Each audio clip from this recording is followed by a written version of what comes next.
Hi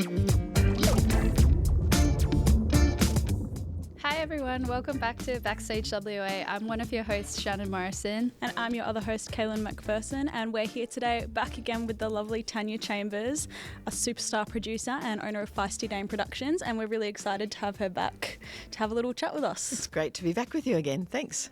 So Tania, let's jump into these questions. How important is networking and building relationships in the industry, and what are some tips that you have for everyone? That's a good one.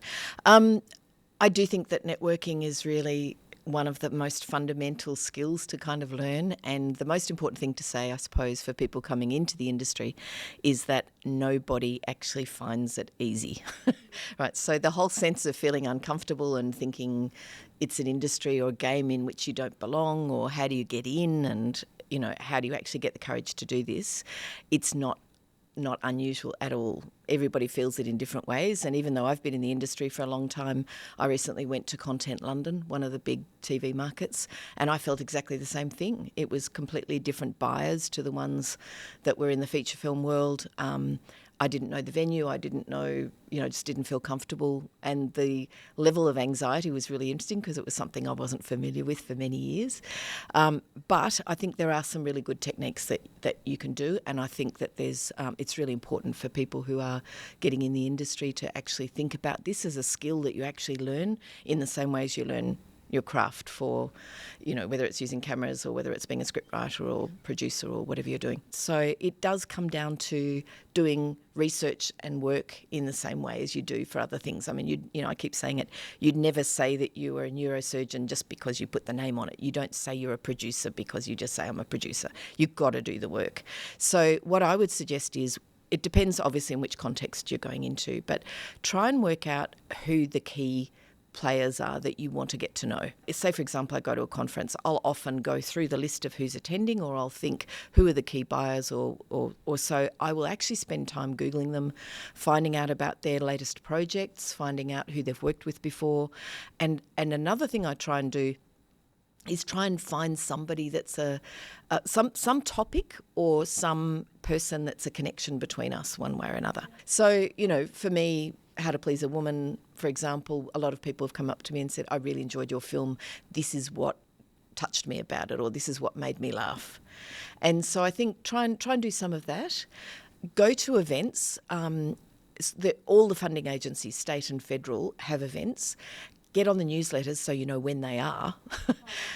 And with festivals like Revelation and with Made in WA or WA Made, and with a Cinefest and so on, that they're going to be there, and you just want to get to know them one way or another. So find a way in which you can actually have a point of connection, even if it's something that's been funded by that agency that you enjoyed, that they've been part of, and say, can I get you a coffee? That's the best way, I think. Build it through Women in Film and TV, build it through the guilds. If you're a cinematographer or an editor, get to know a couple of those people, and then ask those people if they could introduce you to some other people. Because most of the time we're all looking for talent, and we're also hoping that all that we've been doing in our lives will move on and have the next generation of energy behind us to get even bigger and better and more fantastic.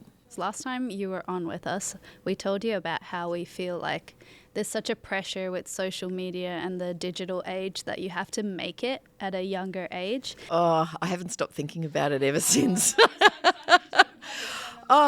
It really concerned me so much, particularly in this industry. I know the pressure's there, and I know it's quite different in its own way to what we experienced. And I do think quite a lot of that's to do with social media and influencers, and the notion that people can actually know how many followers they've got and how suddenly these kind of stars appear at a very young age and have a huge impact on people.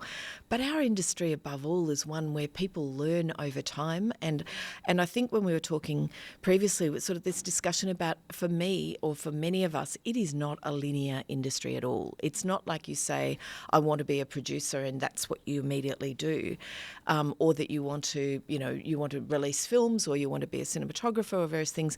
You don't get to jump into those roles at that level immediately.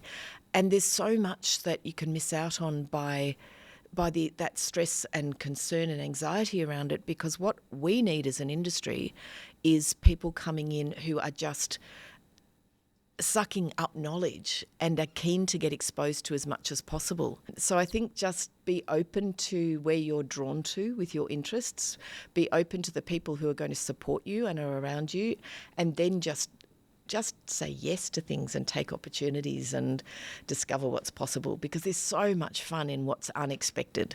As a producer, would you say like most of your role is problem solving on set? Oh yeah, great description.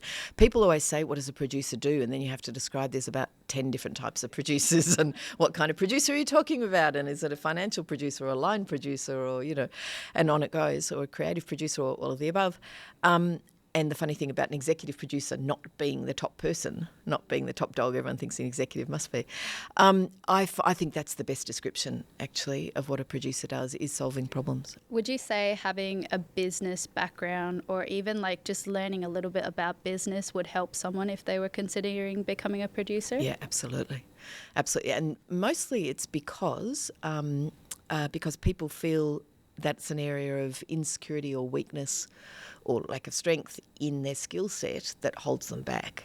So it's actually about acknowledging those areas you're not as strong in, and everybody has strengths in different areas, of course. So you have some people who are really creatively really strong and are really great at doing script analysis and being able to give feedback to writers, and you've got other people who are really stronger in the legal and financial, as I was, having to pick up those other skills along the way.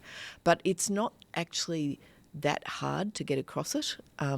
It's something that you can just focus on and go, all right, in 6 months' time, I want to be in a different place of confidence about those areas than I am now, and how do I go about doing it? And again, coming up and talking to someone like me and saying, all right, these are the areas that I'm not so confident in.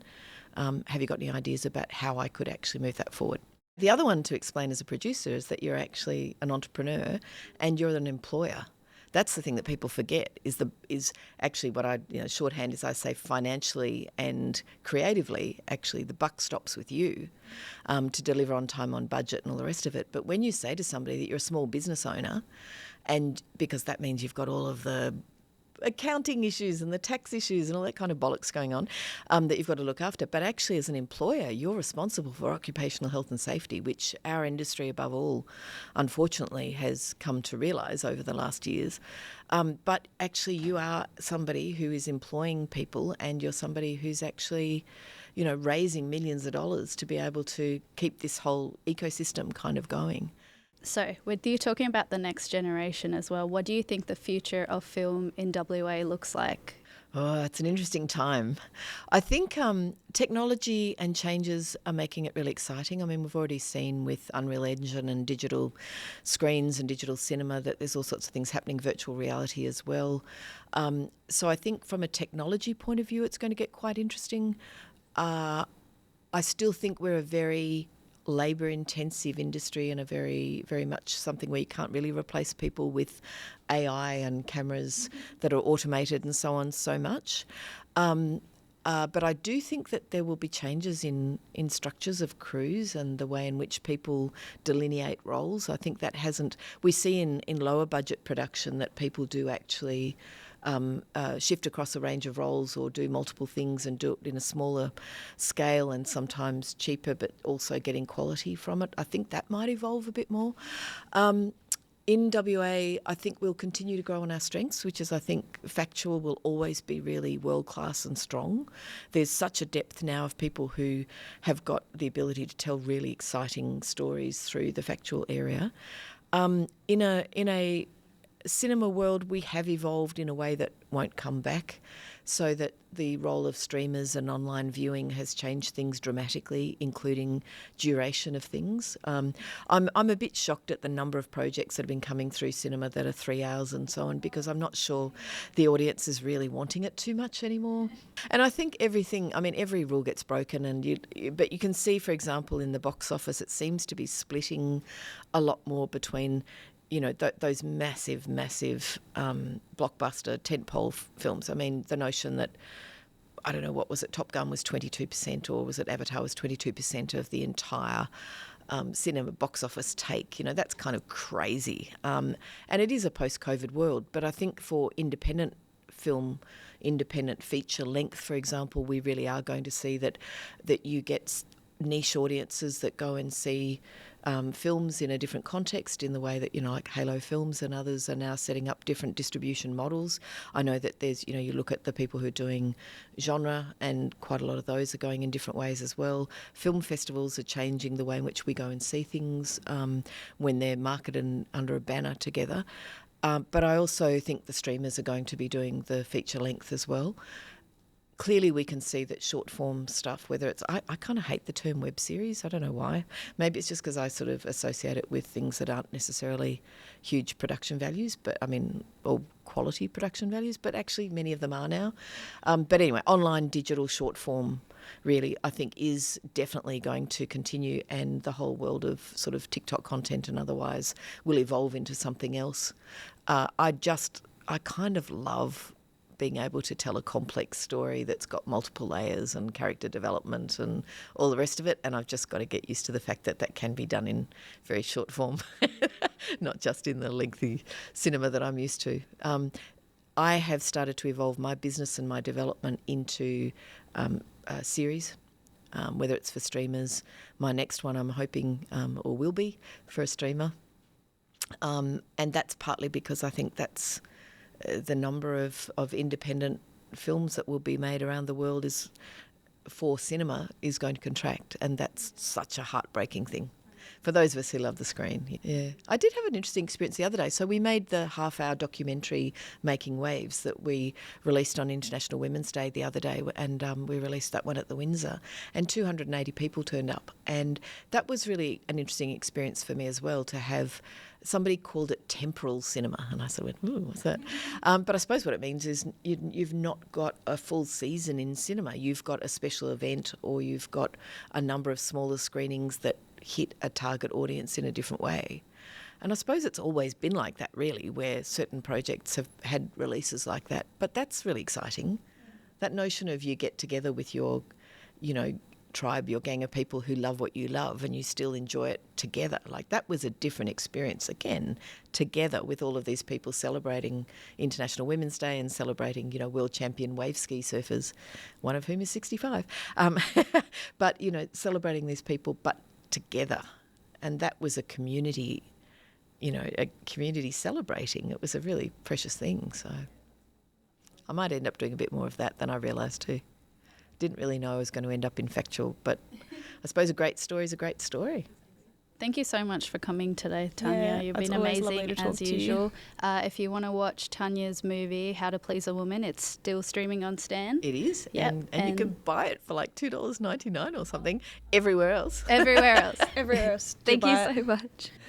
Thank you, I've loved it.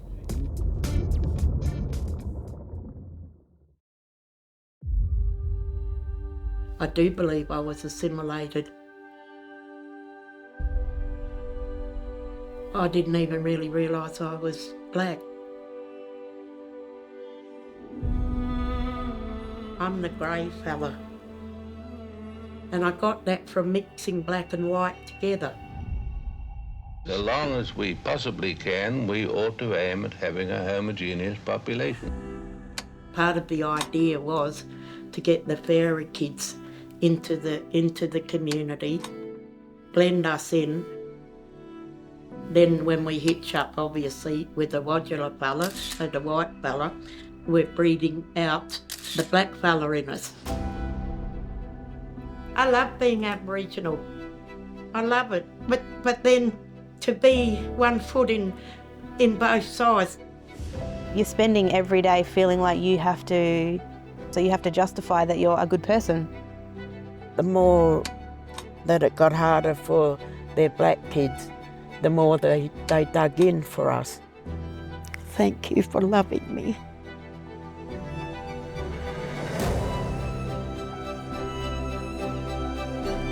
The grey line just seemed to sum up who I am and all the other kids like me.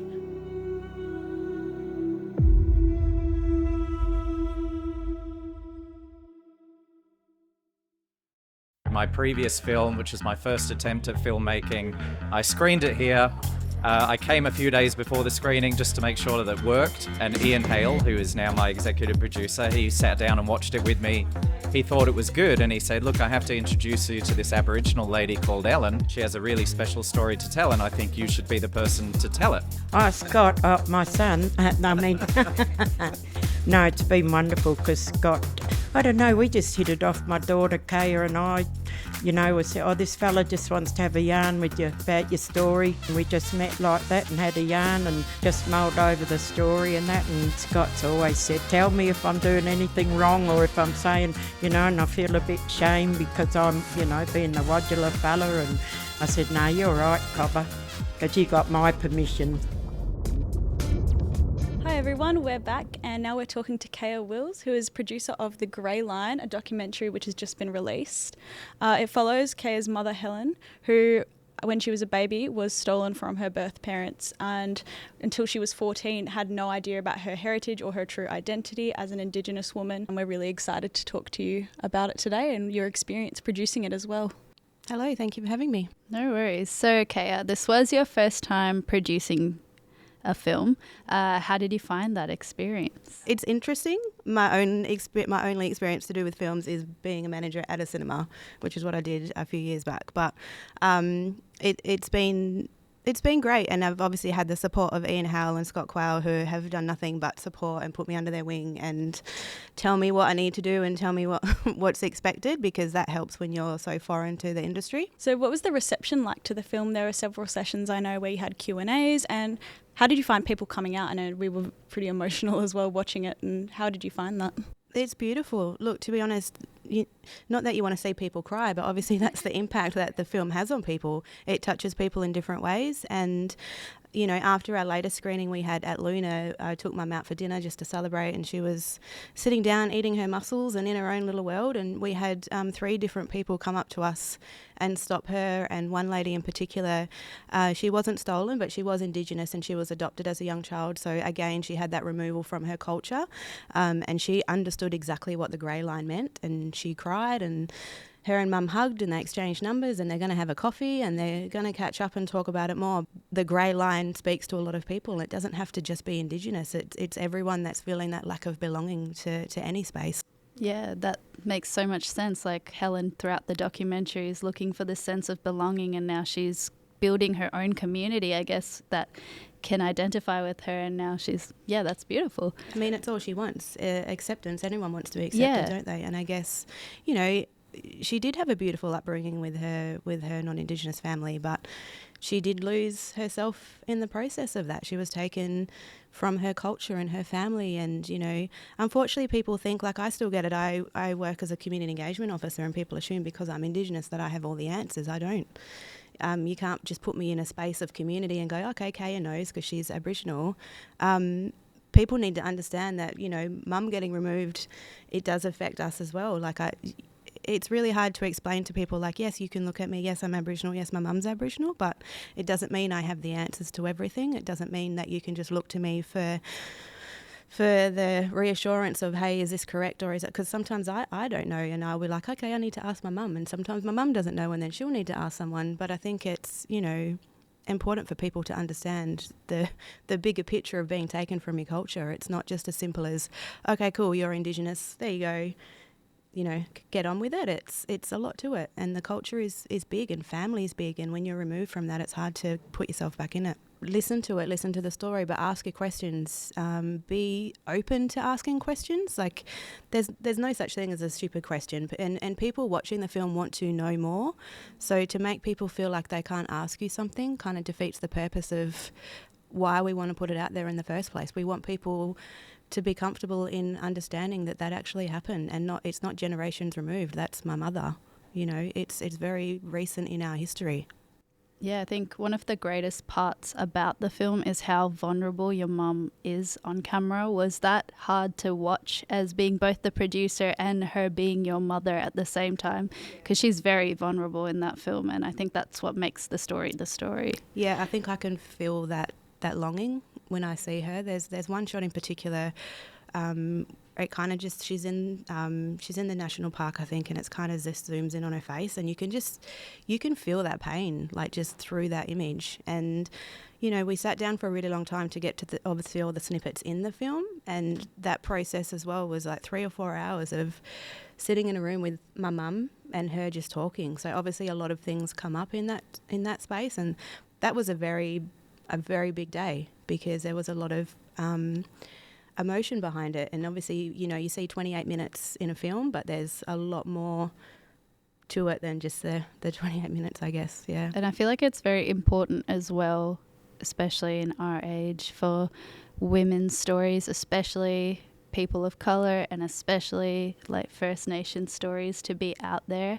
And I feel like your mum's story and you producing it, like it's such a beautiful thing to like have out there at the moment, and I feel like it's very much needed. So very much thank you for having a story like that out there. Thank you. Look, it wasn't something that was planned. I will openly admit it was very much I met someone for a coffee, and I guess that's how things happen. You know, nothing was planned. It was very organic and natural, and the whole experience has been amazing and not overwhelming at all, because there's been such beautiful, caring people behind it, and that's been felt through every step. And I think that's why the film is as beautiful as it is, because you've got mum and, how she is as a person, but then you've got other people that are genuinely there for the right reasons to help mum as well and get the story out there. So you can feel that. You can feel that during the film, I think. That's gorgeous. You always need, like, especially with a story like this, you do need that support system and that crew and the environment that makes you comfortable. And I feel like it translates very well on screen that you guys did have that moment. And I always left it to mum. Look, it's her story, and that's what I would say. She'd be like, can I say this? Can I do that?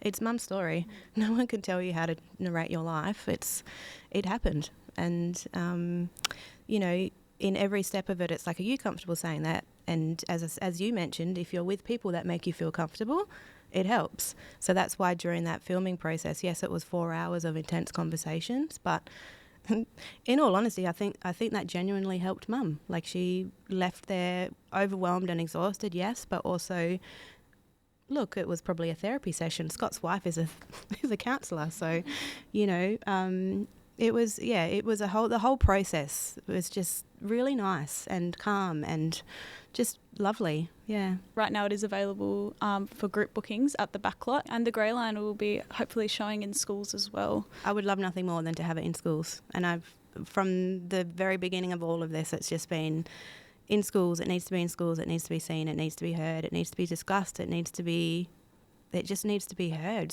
And not just mum's story, but obviously it needs to start from somewhere. There's so many people that have stories like mum, and it's really important for everyone to understand that and to hear that, and to not meet it with judgment. And if one person walks away feeling like they belong, feeling like they are heard in their own right because they've heard a story like mum's, that's all that matters. So you and Helen both run together Ngaala Kwobba, which means mother-daughter in Noongar, if I said that correctly. And this is a very important message. It offers a unique perspective into First Nations culture and how the stolen generation impacted both of you in your family as a unit, and how you guys can spread that message out there. Where can people reach out to you, and could you give us a bit of a more in-depth look into the business as well? Yep. The business is very new, so we're obviously still learning things, and we've got an email and an Instagram, which is the Ngaala Kwobba. I guess I should do the spelling for people that are unsure. It's NGAALAKWOBBA. And as you said, that does mean mother-daughter, which obviously is my mum and I coming in this together. The intent is, and the purpose is to be out in schools and teaching, the younger generations, and telling stories, hearing stories like mum's, but also having that open communication about, the kids are very intuitive. They want to know. Kids actually want to know. They will ask questions. Kids as little as this who don't understand want to put their hand up and ask a question, and that's great. That's what we want. As I said before, it's stuff like that, and they can take it home and tell their parents, and then their parents can have further questions, and it's a learning for everybody. But I never want anyone to feel like they can't ask a question. It's going to benefit Indigenous, non-Indigenous. Everyone will benefit from this film. Thank you so much, Kayah, for coming on, and we will pop the links in the description below of where you can find her and her mum, and we'll have hopefully more screenings of The Grey Line very soon. Thank you. Yep, thank you so much. Thank you so much to Tania and Kayah for being on the show today. 2 women producers in the industry, which is what we love to see. Thank you so much to the Backlot Perth, Ian Hale and Limitless Studios for sponsoring this podcast. We could not do it without them. And we'll have our supporters slide after the show ends. So thank you very much, everybody. Yeah, thank you. See you in the next one.